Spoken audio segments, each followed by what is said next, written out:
इस बार 25 सितंबर का दिन इनेलो के लिए सबसे ज्यादा निर्णायक साबित होने जा रहा है। 25 सितंबर पर देवीलाल जयंती पर कैथल में हो रही सम्मान दिवस रैली इनेलो का भविष्य तय करने का काम करेगी। इनेलो को गर्दिश के दौर से निकालकर सत्ता का दावेदार बनाने के लिए पिछले 6 महीनों से परिवर्तन यात्रा के जरिए हरियाणा की खाक छान रहे अभय सिंह चौटाला भी इस रैली के जरिए आर पार का शक्ति प्रदर्शन कर रहे हैं। इनेलो के लिए ये रैली इसलिए भी बेहद महत्व रखती है क्योंकि पिछले 2 महीने से लगातार अभय सिंह चौटाला इंडिया ग्रुप में अपनी पार्टी को शामिल करने के लिए तमाम हाथ पैर मार रहे हैं, तमाम प्रयास कर रहे हैं। अभी तक इंडिया ग्रुप के बारे में इनेलो को कोई संतोषजनक जवाब नहीं मिला है, उनको एंट्री का आश्वासन नहीं मिला है, लेकिन नीतीश कुमार और दूसरे तमाम बड़े नेता इस बात के लिए लगातार कोशिश कर रहे हैं कि मोदी सरकार के खिलाफ बने हुए इंडिया महागठबंधन में इनेलो को भी शामिल कर लिया जाए। अभय सिंह चौटाला पिछले 5 साल से लगातार इनेलो को गर्दिश से निकालने के लिए प्रयास कर रहे हैं। 2018 में परिवार में हुए सियासी विभाजन के बाद जहां इनेलो गर्दिश का शिकार हो गई, वहीं उनके भतीजे दुष्यंत चौटाला की जेजेपी किस्मत के बुलंद तख्त के जरिए सत्ता की हिस्सेदारी बन गई और दुष्यंत चौटाला डिप्टी सीएम बन गए।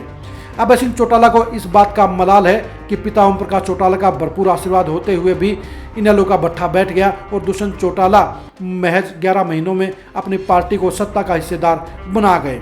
अभय सिंह चौटाला अपनी पार्टी को 2024 में किसी भी तरीके से वापस उभारना चाहते हैं। अभय सिंह चौटाला लगभग 6 महीने से ज़्यादा समय तक हरियाणा की गलियों की खाक छानते रहे। लगभग 850 से ज़्यादा गांव में उन्होंने जनसभाएं करके इनेलो को दोबारा से खड़ा करने का भरसक प्रयास किया है। 2024 का चुनाव इनेलो के लिए निर्णायक साबित होने वाला है, आर पार का मुकाम साबित होने वाला है। इसलिए अभय सिंह चौटाला अपनी पार्टी के अस्तित्व को बचाने के लिए हर मुमकिन प्रयास कर रहे हैं।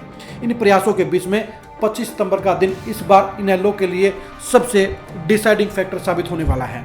25 सितंबर को इस बार जहां उनके मंच पर इंडिया गठबंधन की लगभग 20 से ज़्यादा पार्टियां खड़ी होंगी, वहीं इंडिया महागठबंधन में शामिल होने का संदेश भी वो आने की इंतजार कर रहे हैं, आने की उम्मीद कर रहे हैं। अभय सिंह चौटाला कांग्रेस के राष्ट्रीय अध्यक्ष खड़गे के पास जाकर 25 सितंबर की रैली के लिए अपना न्योता दे चुके हैं। वहां से कहीं न कहीं उनके लिए एक सकारात्मक संदेश भी आता नजर आ रहा है।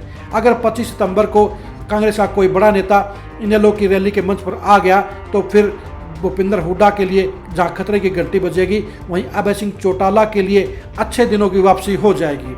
अभय सिंह चौटाला बखूबी जानते हैं कि 25 सितंबर की रैली के मंच पर जहां उनके लिए सारे नेता खड़े होंगे, वहीं पर कांग्रेस के नेता का मंच पर आना उनकी पार्टी को संजीवनी देने का काम करेगा, उनकी पार्टी को गर्दिश के दौर से निकालने का काम करेगा। अभय सिंह चौटाला ने इस रैली में लगभग 16,000 लोगों को बैठने की व्यवस्था की है, जो एक बड़ा चैलेंज है। पिछले 5 सालों के दौरान अभय सिंह चौटाला की 500 रैलियों में इतने लोग इकट्ठे नहीं हुए जितने उन्होंने इस बार व्यवस्था करने का काम किया है। यानी अभय सिंह चौटाला अपनी पार्टी के संगठन को लेकर, अपनी मेहनत को लेकर, अपनी पार्टी के वर्करों को लेकर इस बार भरोसेमंद हैं, इस बार पूरे आशा से डूबे हुए हैं और उन्हें लगता है कि इस बार कैथल में उनकी रैली रिकॉर्ड तोड़ साबित होगी और उनको दोबारा से पार्टी को खड़ा करने में मदद देने का काम करेगी। अभय सिंह चौटाला के लिए जहां एक तरफ रैली स्थल को भरना, पंडाल को भरना सबसे बड़ी चुनौती है, वहीं रैली के मंच पर कांग्रेस को लाना भी उनके लिए सबसे बड़ी चुनौती है। लेकिन अभय सिंह चौटाला को इस बात की परवाह नहीं करनी चाहिए। अगर अभय सिंह चौटाला कैथल में रैली के पंडाल को लोगों से भरने में सफल रह गए तो उनकी पार्टी की वापसी का ऐलान हो जाएगा। इंडिया गठबंधन में शामिल होने की बात तो महीने 2 महीने बाद भी हो सकती है, क्योंकि जिस दिन भी उनका इंडिया गठबंधन में शामिल होने का फैसला हो गया, उसी दिन चंद घंटों में ही इनेलो वापसी कर लेगी, इनेलो मजबूत हो जाएगी।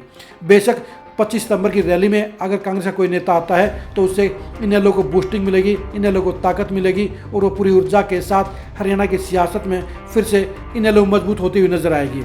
लेकिन अगर किसी कारण से कांग्रेस के नेता नहीं भी आते हैं तो भी अभय सिंह चौटाला को मायूस नहीं होना चाहिए, बल्कि उन्हें इंडिया गठबंधन में शामिल होने की अपनी कोशिशों को जारी रखना चाहिए। अभय सिंह चौटाला के लिए सबसे ज़रूरी तो ये बात है कि रैली का स्थल लोगों से भर जाए, क्योंकि अगर रैली का पंडाल खाली रह गया तो फिर उनके लिए जवाब देना मुश्किल हो जाएगा, उन्हें अपने पार्टी के कैडर का मनोबल बढ़ाना भी मुश्किल हो जाएगा और इनेलो की वापसी की राह भी कठिन हो जाएगी। 25 सितंबर को वैसे भी उनका टकराव अपने परिवार की दूसरी पार्टी जेजेपी के साथ भी है। जेजेपी देवीलाल की कर्मभूमि सीकर में जाकर इस बार वहां बड़ी रैली कर रही है, इसलिए भी अभय चौटाला के लिए सीकर की रैली से बड़ी रैली कैथल में करना जरूरी और मजबूरी दोनों ही होगी है। अभय सिंह चौटाला ने इस बार चैलेंज को स्वीकार कर लिया है और जेबीजेपी के बराबर की रैली करने के लिए कैथल में इंतजाम भी किए हैं।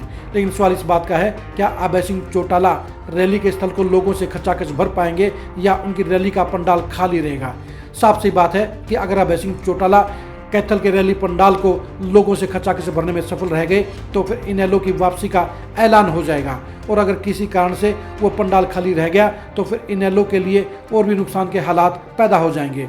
लेकिन ये बात भी है कि इनेलो इस समय सबसे ज़्यादा गर्दिश के निचले पायदान पर खड़ी है और इससे नीचे इनेलो के जाने की कोई गुंजाइश नहीं है। इससे ज़्यादा सिर्फ ये हो सकता है कि अभय सिंह चौटाला खुद चुनाव हार जाएं, क्योंकि इनेलो इस समय सिर्फ एक विधायक के बलबूते पर ही चल रही है। लेकिन इनेलो को इस बात की उम्मीद है कि अगर इंडिया गठबंधन के साथ उनका मामला सेट हो गया तो फिर 2024 में उनके विधायकों की संख्या बढ़ सकती है और वो इसी पोजीशन में पहुंच सकते हैं जहां पर आज की तारीख में दुष्यंत चौटाला खड़े हैं। इंडिया गठबंधन के जरिए ही अभय सिंह चौटाला अपनी पार्टी को दोबारा से मजबूती देने का ख्वाब देख रहे हैं। इसलिए 25 सितंबर की रैली इस बार अभय सिंह चौटाला, इनेलो, ओम प्रकाश चौटाला और इनेलो के हर पदाधिकारी और वर्कर के लिए सबसे खास बन गई है। अभय सिंह चौटाला का हर साथी इस बात की उम्मीद कर रहा है कि कांग्रेस उनको पॉजिटिव रिस्पॉन्स देगी, कांग्रेस का कोई बड़ा नेता रैली के मंच पर आएगा और वो इंडिया महागठबंधन में शामिल होने के लिए सहमति देने का काम करेगा। इसलिए अभय सिंह चौटाला इस रैली को ऐतिहासिक बनाने के लिए हर मुमकिन काम कर रहे हैं। अभय सिंह चौटाला ने इस रैली को सफल बनाने के लिए तमाम इंतजाम झोंक दिए हैं और पिछली रैलियों के मुकाबले इस रैली को बड़ा स्वरूप देने का काम किया है। अब देखने की बात यह है कि क्या अभय सिंह चौटाला की इस ख्वाब को पूरा करने के लिए, इस इम्तिहान की घड़ी में उन्हें पास करने के लिए उनके पार्टी के तमाम नेता और वर्कर कितनी मेहनत करते हैं, कितनी संख्या में उनके लोगों की संख्या कैथल की रैली में आती है, यही सब कुछ अभय सिंह चौटाला का रसूख तय करने का काम करेगा। कैथल की रैली में आने वाली भीड़ की संख्या ही अभय सिंह चौटाला की भविष्य की सियासत को भी तय करने का काम करेगी। अभय सिंह चौटाला इस समय सबसे निचले हालात में, सबसे खराब हालात में खड़े हैं, जहां उनके लिए इनेलो का अस्तित्व बचाए रखना भी बेहद चुनौतीपूर्ण हो गया है। लेकिन इसके बावजूद अभय सिंह चौटाला ने 6 महीने तक परिवर्तन यात्रा के जरिए पूरे हरियाणा को नापने का काम किया और अपनी पार्टी को दोबारा से मजबूत करने के लिए हर मुमकिन काम करने का प्रयास किया है। अब रही सही कसर सिर्फ इंडिया महागठबंधन को लेकर है। अगर इंडिया महागठबंधन में इनेलो की एंट्री हो गई तो फिर अभय सिंह चौटाला की सारी मेहनत सफल हो जाएगी, पास हो जाएगी और उनकी पार्टी के लिए एक अच्छे दिन के संकेत मिल जाएंगे। अब देखने की बात यह है कि कल 25 सितंबर को इनेलो की रैली में कौन कौन से नेता आते हैं, कितनी पार्टियां आती हैं, और सबसे बड़ा सवाल यही रहेगा कि क्या कांग्रेस का कोई बड़ा नेता इनेलो की रैली में शामिल होता है या नहीं होता है। इनेलो की रैली के माहौल को जानने के लिए आप लाइव खरीखरी न्यूज़ के साथ जरूर जुड़िएगा। आप इनेलो की रैली में नेताओं के भाषणों को जानने के लिए भी आप खरीखरी न्यूज़ से जरूर जुड़िएगा, क्योंकि इस रैली में बड़े बड़े नेता आएंगे और बड़े भड़कते हुए बयान आएंगे। इस रैली में मोदी सरकार पर तगड़ा अटैक होगा, जहां सत्यपाल मलिक मोदी सरकार को कटघरे में खड़ा करेंगे, वहीं हनुमान बेनीवाल भी फड़कती हुई बातें कहने का काम करेंगे। इंडिया महागठबंधन के दूसरे बड़े नेता भी यानी फारूक अब्दुल्ला, नीतीश कुमार जैसे बड़े चेहरे भी अखिलेश यादव के साथ इंडिया महागठबंधन के समर्थन में हुंकार भरेंगे और इनेलो को मजबूत करने के लिए हर मुमकिन बात कहेंगे। इन सारी बातों को जानने के लिए, इन सारे नेताओं के भाषण को सुनने के लिए भी आप खरीखरी न्यूज़ के साथ कल जरूर जुड़िएगा। आप हमारे फेसबुक पेज को लाइक कीजिए, आप हमारे यूट्यूब चैनल को सब्सक्राइब कीजिए। नमस्कार।